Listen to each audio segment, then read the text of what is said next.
Il est né dans un petit village poussiéreux, sans électricité, sans eau courante. Son père était un pêcheur qui rentrait souvent les filets vides et sa mère fabriquait des nattes qu'elle vendait pour nourrir la famille. Malgré la misère, ce jeune garçon rêvait grand. Quand il arriva au lycée, les professeurs lui disaient qu'il n'irait jamais loin. Mais il ne les écoutait pas. À force de persévérance, il réussit son bac avec la meilleure note de la région.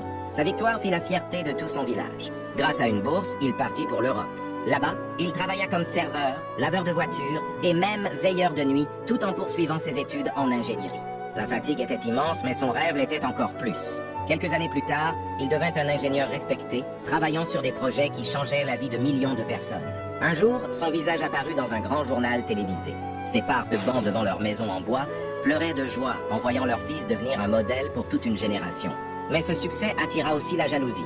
Dans son village natal, un ancien voisin, rongé par l'envie, consulta un sorcier pour tenter de briser son destin.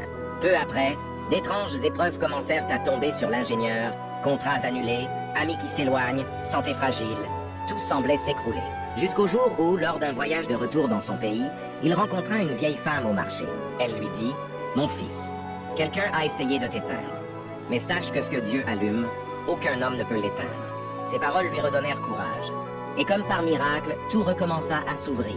Une nouvelle offre d'emploi, de nouveaux partenaires et une force intérieure encore plus grande. Il comprit alors que son destin n'était pas entre les mains des hommes, mais entre les mains de Dieu. Si toi aussi tu crois que personne ne peut bloquer le plan que Dieu a tracé pour ta vie, écris Amen dans les commentaires et partage cette histoire pour inspirer quelqu'un aujourd'hui.